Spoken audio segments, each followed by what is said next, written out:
Simply Tammy. It's a blessing that I'm here, I'm alive. No, I never ever have to cry, cause it's something I know will always work for me on my side. Not a thing I even have to fight, All things work together for my good. Life speaks if you listen, it might be sound. Watch the love come alive. Sharing the truth that inspires, Sharing the truth that inspires, Sharing the truth that inspires. All things work together for my good. Life speaks if you listen, it might be sound. Watch the joy come alive, watch the joy come alive. Sharing the truth that inspires. Inspired to love, inspired to grow, inspired to heal, inspired to live. Simply Tammy.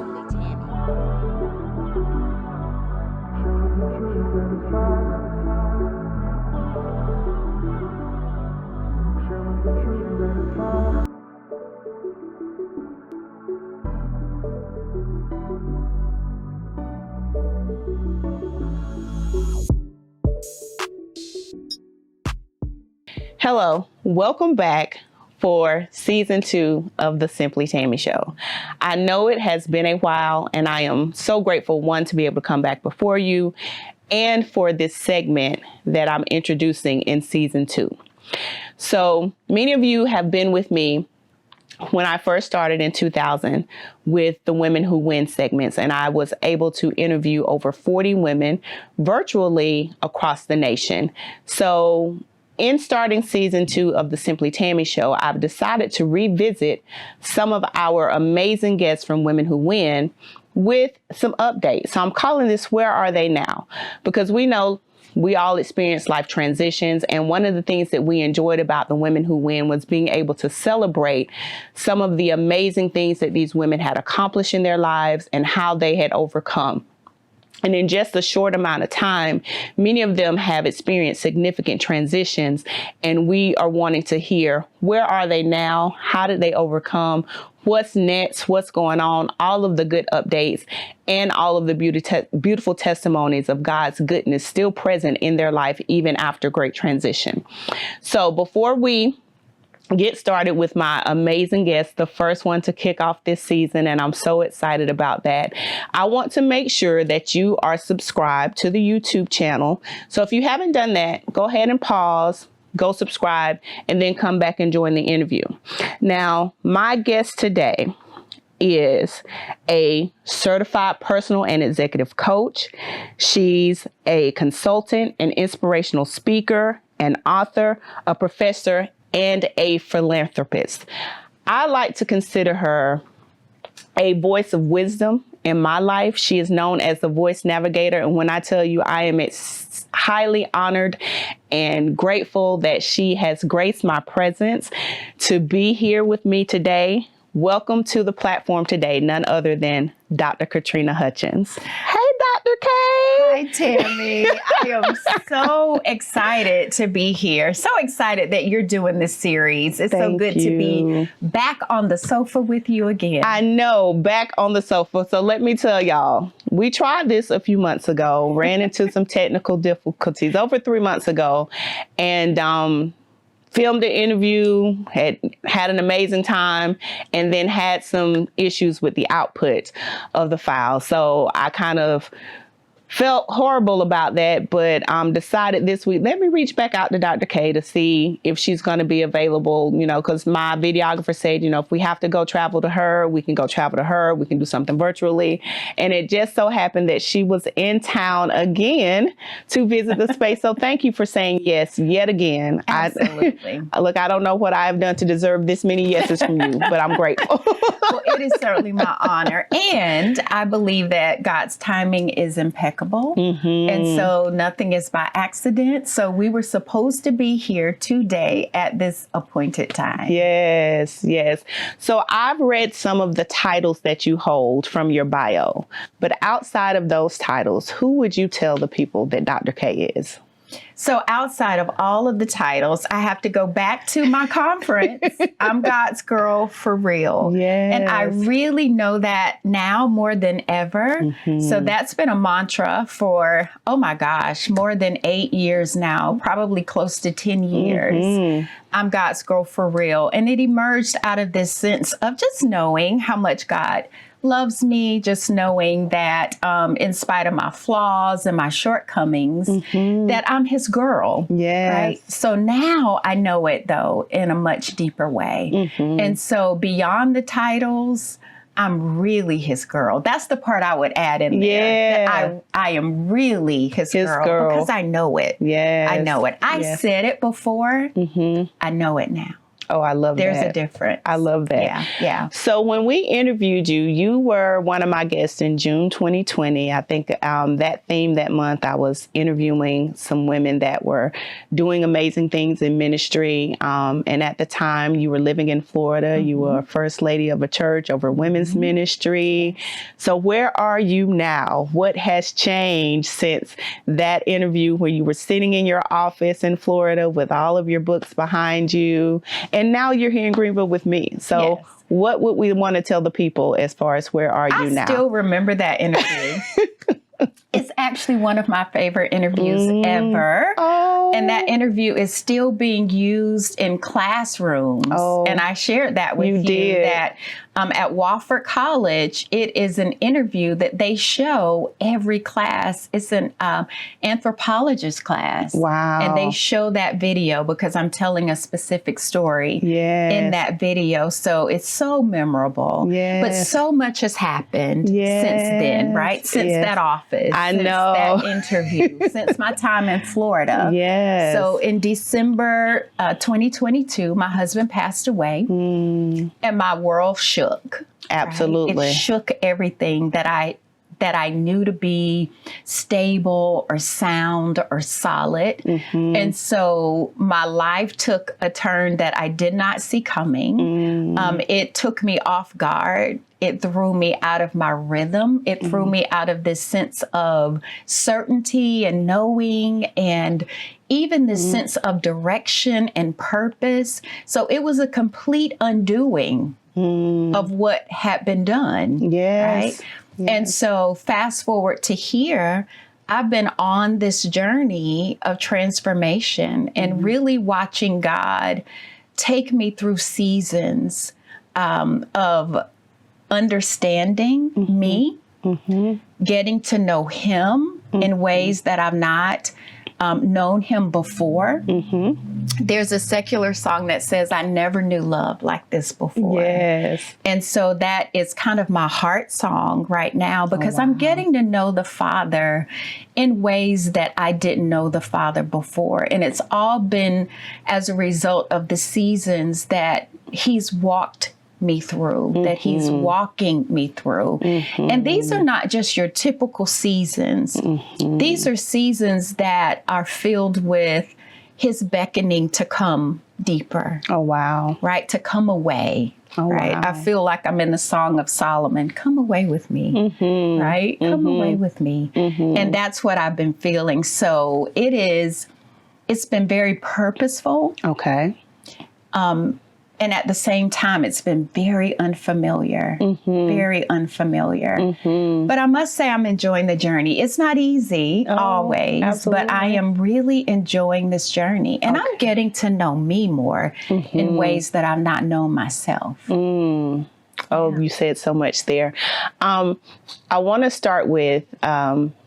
you said your husband transitioned in December 2022. I did have the honor of meeting him. I think I was working in Florida and was able to come to Bible study. And he was kind and hilarious and an amazing teacher.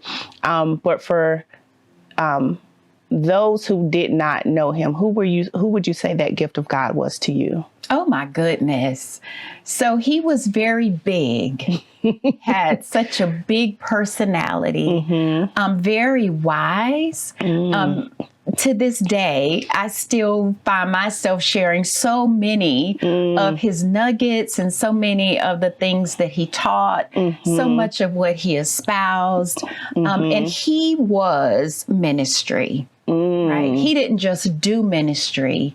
It was the air he breathed. Oh, wow. And so ministry was the core of who he was. And so he was very focused in that way. But he was also very visionary. And I feel like he was fearless. So he was not afraid to blaze trails. He was not afraid to create things that others might find daunting, right? Or he was a risk taker in terms of what he would create and how he would innovate.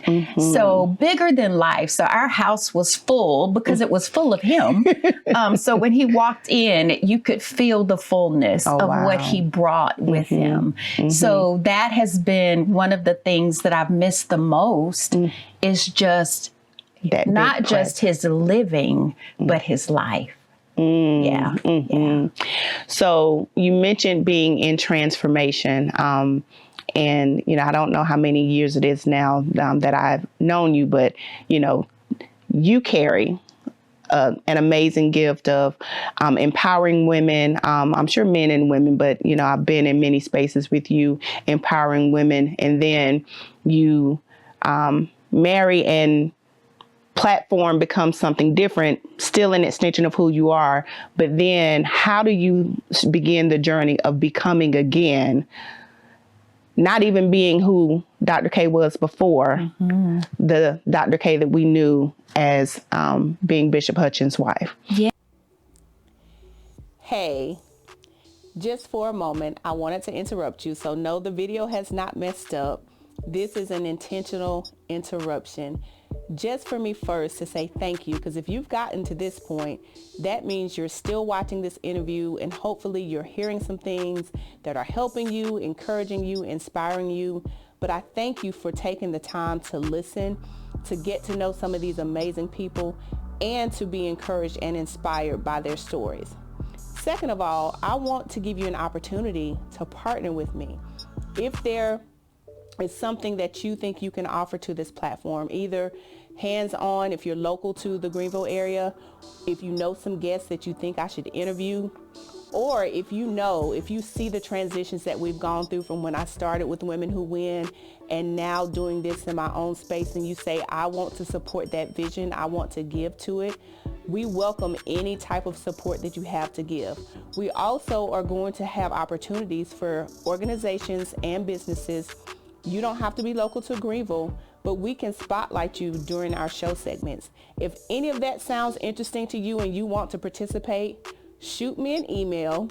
I'm going to put the email address on the screen, and I want to give you all of the information on how you can partner and connect so that we can keep bringing these people before you, sharing their amazing stories, offering them a safe space to share their journeys, and to also help encourage you along yours.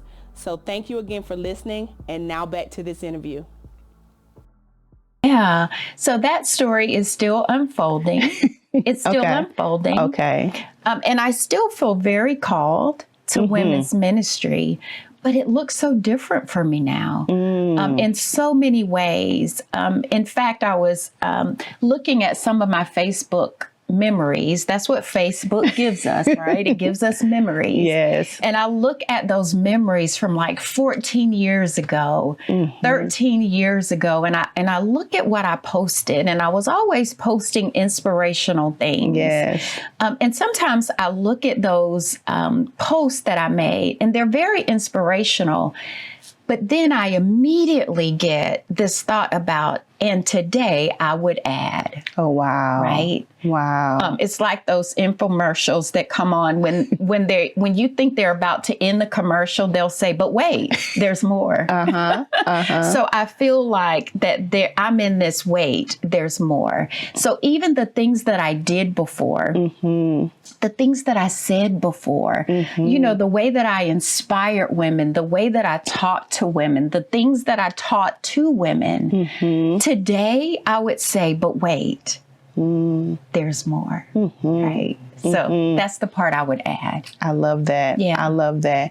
So I know that you've been afforded some new career opportunities in the recent years. So how has your business and career expanded in the last few years as you are on this transformation journey? So business has grown tremendously, which I'm so grateful for. But the other thing that has really elevated for me is teaching.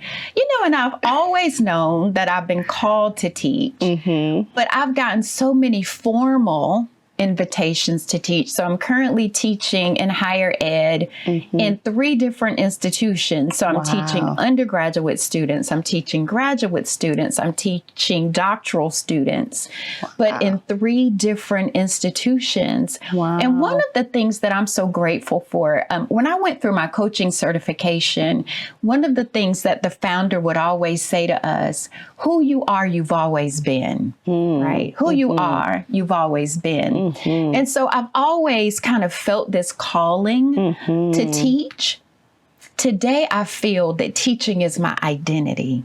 Right? I am teaching, right? So wherever I am, there is always that element and opportunity to teach.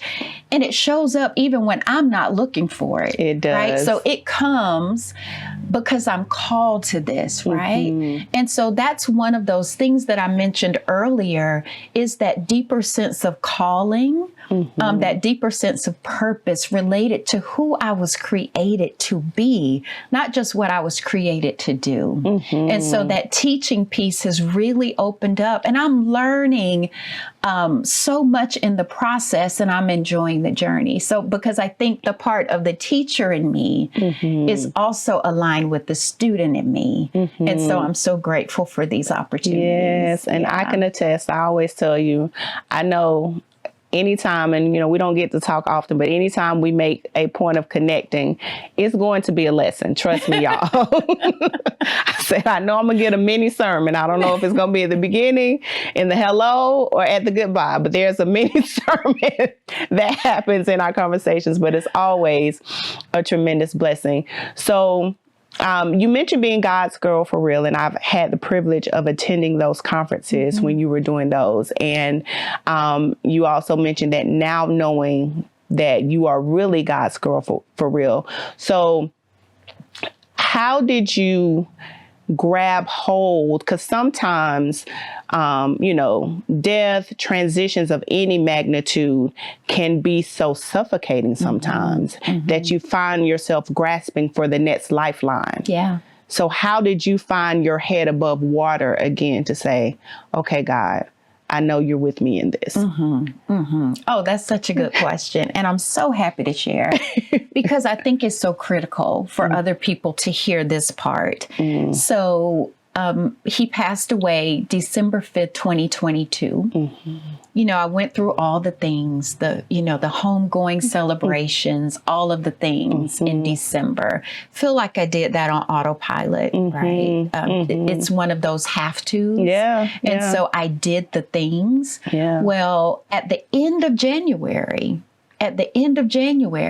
I'm literally sitting there saying, okay, I mean, not the end of January, the end of December, I'm literally sitting there with my calendar out and saying, okay, so now I need to do this and I need to do that and I need to do this. And I'm just kind of frantically planning for 2023. And I am just kind of anxious and I'm really like this. So my son, who I just love so dearly. He is wise beyond his years, and I love the voice of God in him. And he so sweetly said to me, watching me like this one day, he said, Mom, he said, this is your year to rest. And it shifted something in me immediately. Wow. I closed the calendar because I knew that it was the voice of God speaking through him. Closed the calendar, turned off the laptop, and committed to resting. I took a year of rest. Wow. Just to rest. And to understand rest in ways that I didn't even know rest before. never experienced rest in that way. So just to give you an example, you know, sometimes when I thought about rest, I thought about a vacation, a day at the spa, right? Just those kinds of things that are event driven. What I did not recognize is rest as worship. I came to recognize rest as worship. Please Why elaborate. is rest worship? Yes. Because it is a gift that is given to us. And God the Father did not give us rest as an option. He gave us rest as a created part of who we are. At the very beginning of creation, what did he do on the seventh day? Rested. He rested. Do you think God was tired? Absolutely not. He rested so he could model that we were supposed to, right? And so we are supposed to have Sabbath. And I'm not talking about a day of the week. I'm talking about rest as a lifestyle. So to be able to live rested, to be able to move rested, to be able to have our being rested. And so I came to understand that rest is not just, you know, something that we decide that we're going to do when we need to do it. Rest is something that we should be embracing all the time as a gift. How does that show up in our lives? It shows up when the Holy Spirit tells us you need to resist the urge to continue. We can be in the middle of something and we will get that tap that says stop. And what that means is right now, resist the urge to continue. You can be in the middle of a meeting at work and you may get the tap. And it may mean resist the urge to continue. Continue what? Whatever you're feeling in the moment, right? Whatever this is in the moment, right? Whatever that heightened thing is in the moment. He calls us to rest. That's why Jesus followed up and said, come unto me. All you who are burdened and heavy laden. And what did he say? I'll give you rest. If he's giving it to us, what is it? It's a gift. It's a gift. I'll give you rest. So there is that ongoing call, that ongoing beckoning to come to rest, right? Not when we decide we're going to, but it's relying on the Holy Spirit and our sensitivity to him to make sure we know when we're supposed to, right? So that's the long answer to whatever you just asked me, because I don't even remember the question. It's but okay. I just know that there's something critically important about our call to rest and us receiving it as a gift. And sometimes we are dysfunctional in mind, body, and spirit because we're not answering that call. So for the woman who may not be or may not have experienced a situation that calls her away to rest, and, you know, it's wisdom to do it before, you know, to, like you said, to go ahead and get in a practice of it, making it a lifestyle. How would you guide her? What would you say she needs to do to begin that process? To begin the process of living a lifestyle, a rested lifestyle. First of all, just, you know, so we can examine ourselves, right? We can examine ourselves. So if we start to look at our lives and we recognize that we are constantly on the go, right? That when the day comes to an end, we don't. Because our mind is continuing to race. And I'm sharing things that I hear other people say, right? And the things that I experienced prior to understanding this gift of rest. But sometimes we just need to check our surroundings. And it will tell us that you need to rest. It will tell us you need to resist the urge to continue. When we start to feel like we're stuck in the Snickers commercial, We're not ourselves because we're tired. You know, we're hungry. And I'm not talking about that physical hunger. I'm talking about just hungry, right? That we're lacking, we're missing things. That is a direct call to know that you are being called to rest, to resist that urge to continue. So to create some Sabbath in your life. Yes. Right? Sometimes we think we can't afford to, but I am saying we can't afford not to. Wow. Right? It's a calling. It's not a choice. It's a calling. It's a command. It's a created model for us to receive. So that's why, again, I say it's worship. It's a form of worship. God, I trust you so much with my life and everything about it, that if I come to this surrendered place, nothing is going to fall apart.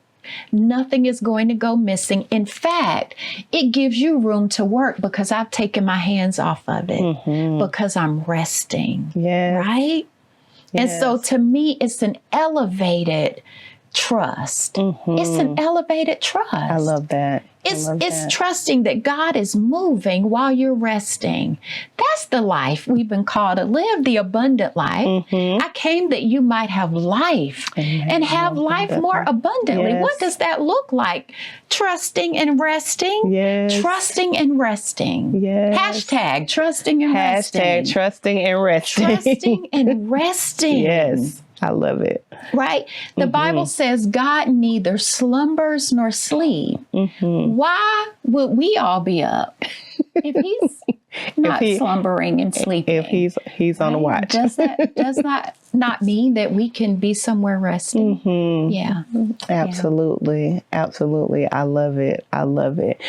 So, what does women's ministry look like for you now? You said it looks different for you. Are you outside of the classroom? And I know that you still from time to time make encouraging posts on social media. Are you doing other things or maybe have some other things that you may be planning in the future? I know that I experienced you a few months ago at a brunch. So you still take speaking engagements for women focused events, but are you pioneering something again for women or revisiting? I'm still doing speaking engagements, workshops with women.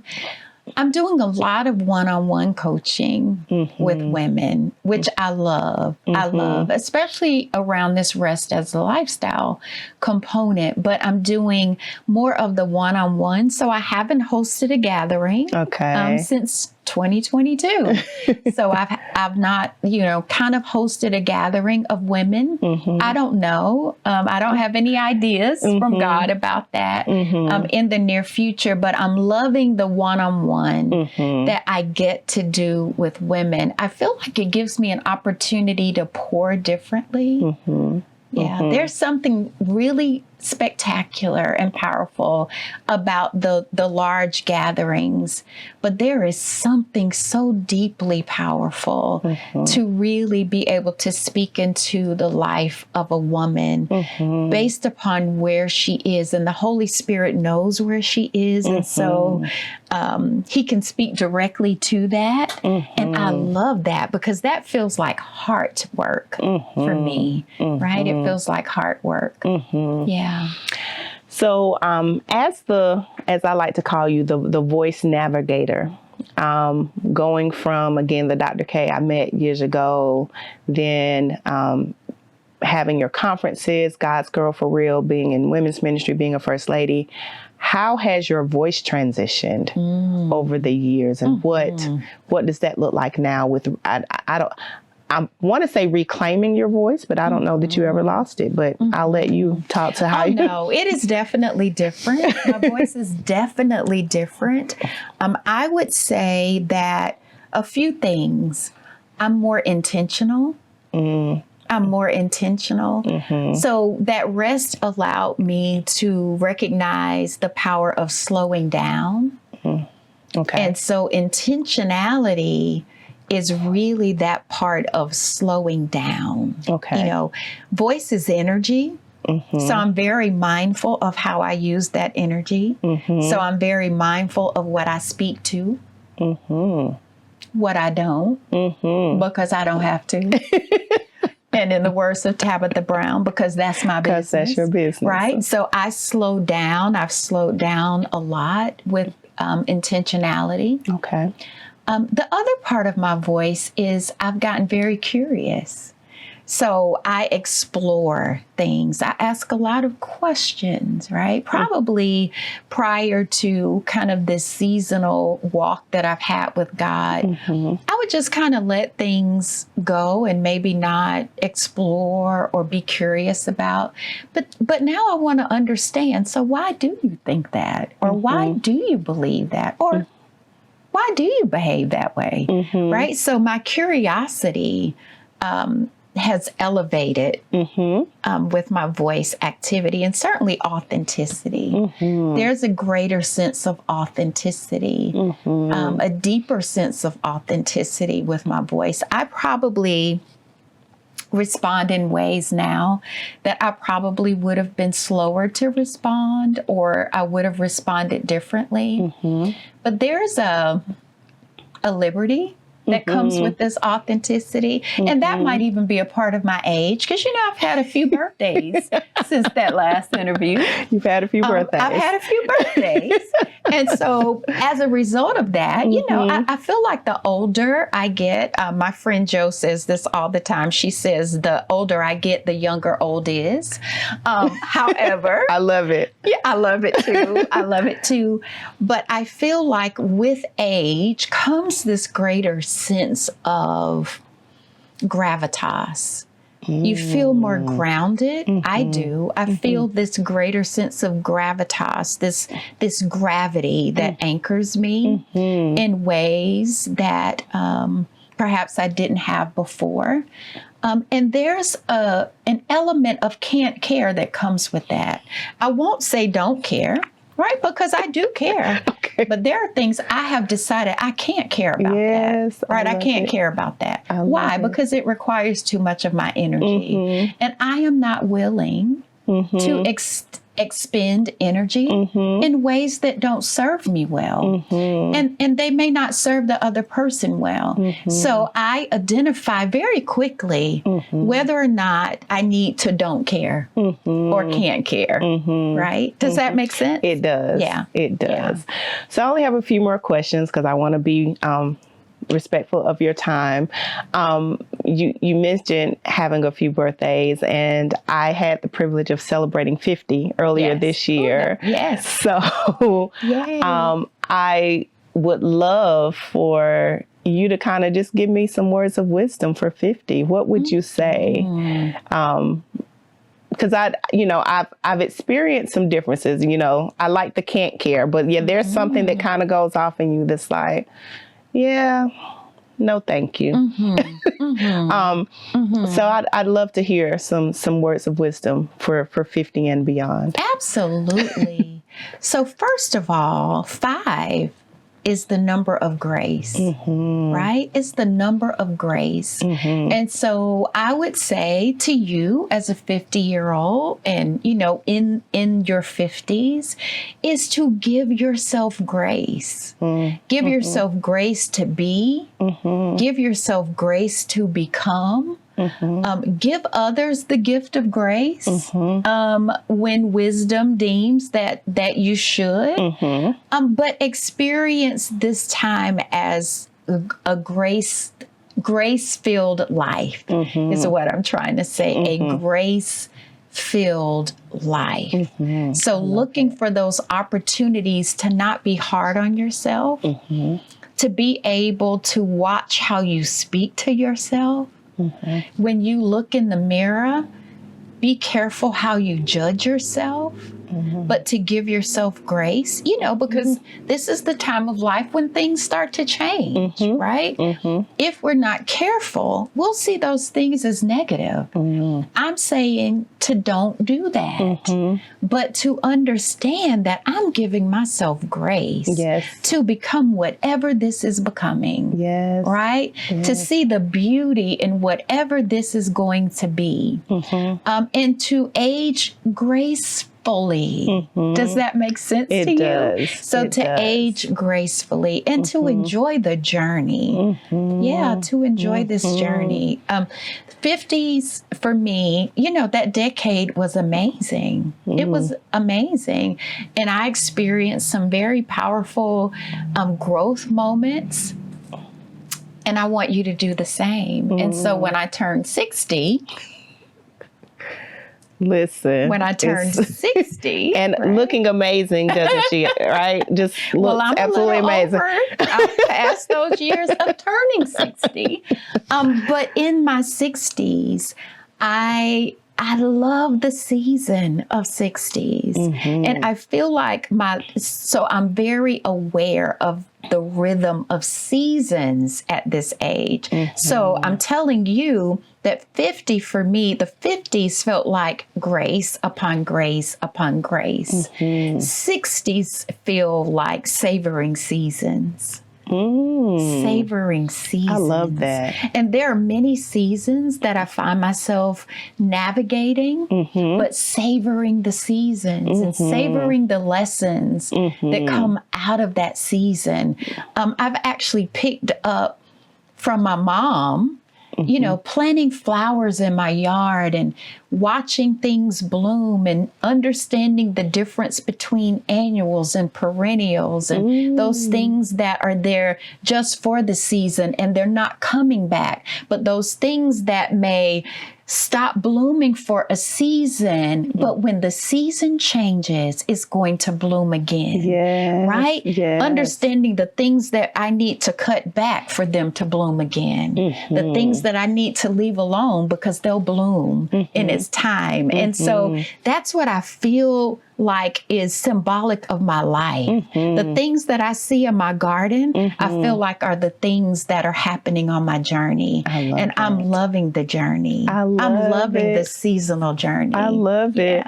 So that leads right into, I like to point out, I have Embrace Your Journey painted on the wall because it, over the years, as I began to experience different transitions and life has a way of showing you, not only life speaks, but which for me is just God's divine providence in my life. And it shows you that we really don't have the control that we think we have. So it does behoove us to just take our hands off and rest. So in addition to life speaks, I like to also encourage people to embrace their journey because I find that God can make moments much more beautiful than we plan to paint them with whatever we were planning to do. So when you think of Embrace Your Journey, or when you think about God's divine providence, being in this season of savoring seasons, what would you say Embrace Your Journey means to you? I would say that it means embracing where you are. Good, bad, or ugly, hard, right? Challenging. It could seem like fire, right? But recognizing that it showed up to refine you. Some of my seasons that I'm describing, please know that they're not filled with blooms and, buds. It's been some weeds. All of those things. Absolutely. Yeah. They have been, some hard seasons that I've walked through, some days that I'm walking through. And that's the thing about a season. Like, it's not just this stretch of time. You can have a season in a day. Because yesterday it didn't feel like this, but today it does. So today may be a season all by itself. Tomorrow may not feel like that, but today you're here. And so seasons, they may be long seasons. They can be short seasons. You could have, a 20-minute season.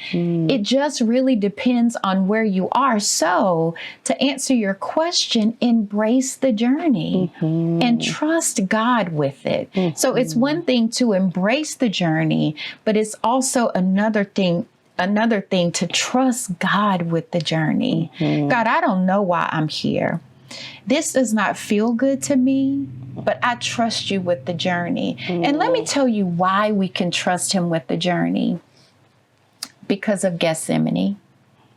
Yeah. if we were not supposed to trust God with hard places, we never would have seen Gethsemane in Scripture. That's beautiful. Where we saw Jesus wrestle in his humanity, being divine at the same time, but wrestling in his humanity. What was the wrestle about? It was the wrestle to get to nevertheless. Yes. Right?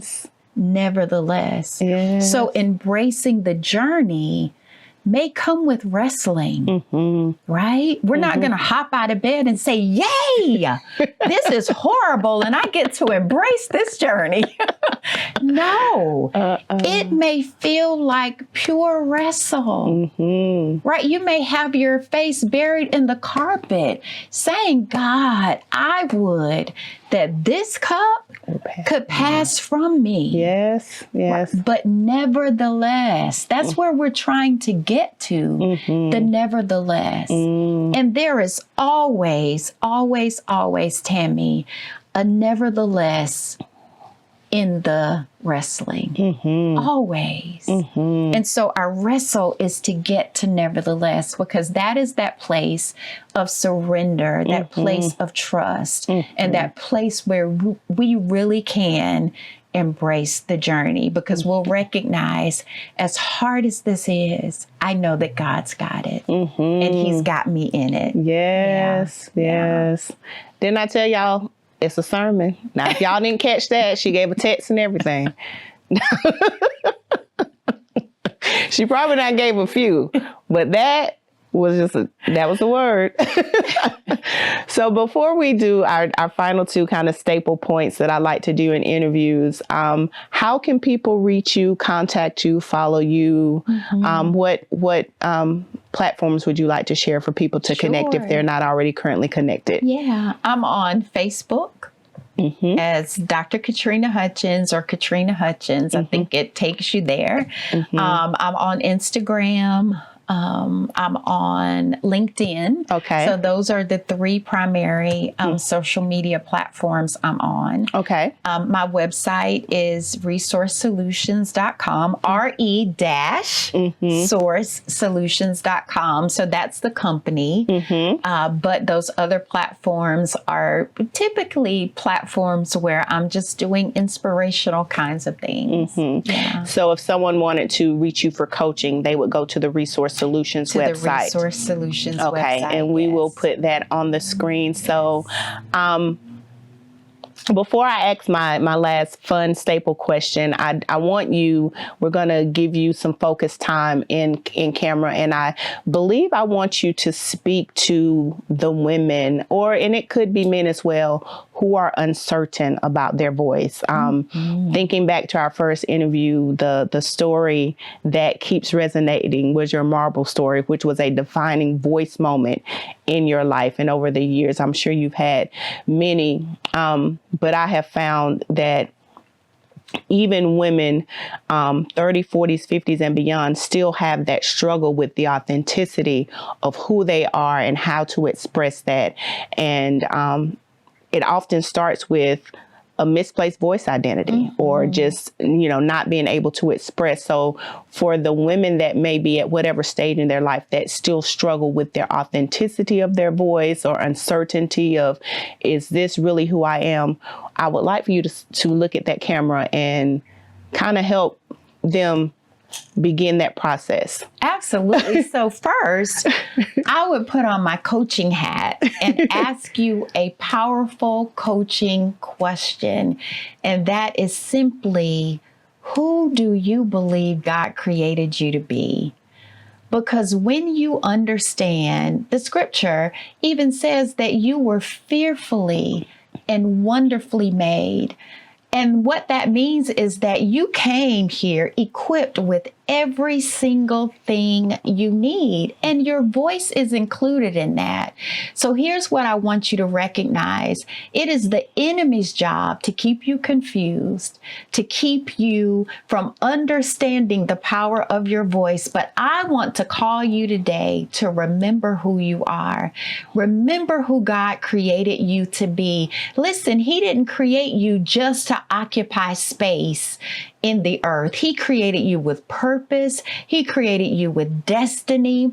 And it is up to you to decide that the enemy, no matter what the device, no matter what the scheme is, no matter what the tactics are, it is not his power to be able to snatch voice out of you. So I'm calling you to rise up and just to remember that you belong to the Most High God. You're the head and not the tail. You are above and not beneath. You were created for good success. When you look at yourself in the mirror, you need to see what he created and tell yourself that, listen, you are not going to allow any purpose, any person, any place, anything to rob you of who you've been created to be. You were supposed to be shining in the world. So don't you let anything snatch your light. You are light and salt, right? And so for that reason, I need you to get up from where you are and recognize that you've got power that you haven't even tapped into yet. So this is your call. Hear it from God, not from me. This is your call to rise up and stand in the power of your voice. Ma'am, now I already told you when we talked that I didn't want to end up on the floor during this interview. I was about to grab this throw and just go ahead and lay it down if I didn't have to close out this show. That was at least sermon number 2, if y'all didn't catch that.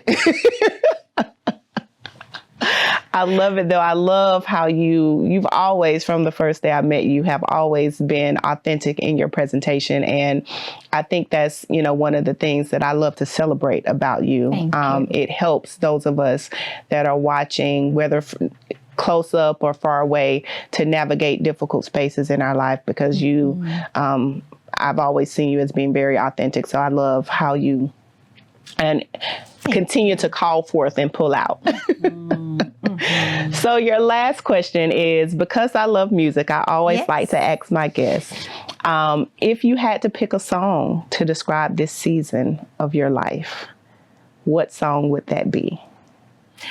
Travis Green's. Okay. You Made a Way. Yes. Right? Okay. You Made a Way. That has been my heart song. And especially, I don't know how, but you did it. But you did it. Yeah. But here's the thing. I don't know why, but I'm grateful. I don't know why, but I'm grateful. Listen. I have had so many why questions since December 5th, 2022, Tammy. Ma'am, yes. And I still don't know why, but I'm grateful. Listen. Okay, Saints, because she's trying to make me cry, and I'm not going to do that on this good couch in this interview, because we got things to do today. But thank you. Thank you for saying yes again. And, I actually called a friend yesterday after I got off the phone with you. I said, I got to testify, because I put off calling you about having to do the interview again. And, God's timing in this was just amazing. Yes. The fact that you were in town, the videographer was available. So I don't take it lightly that you said yes again. So I thank you. Thank you so much. And I was determined. I was like, I'm not doing another interview until we can get Dr. K's rescheduled, because when I originally talked to you about it, you were the first person I told that I wanted to do the Women Who Win, Where Are We Now? And I was like, and I would like you to be the first one. And so I was determined that you were going to be the first one. So honored. So very honored. So again, thank you. We're going to get ready to get out of here. For those of you watching, thank you for hanging in with us till the end. I know you have been tremendously blessed, because I'm sitting here fighting back tears in my eyes. This was amazing for me. So I pray that it was just as amazing for you. Again, a reminder to subscribe. We're back. Grateful to be back, bringing these segments before you. So stay connected. Subscribe to the YouTube channel. Stay connected with us on Facebook, IG, TikTok, wherever you found us at. All of those connections will be on the screen. But remember that life speaks. Embrace your journey. And until next time.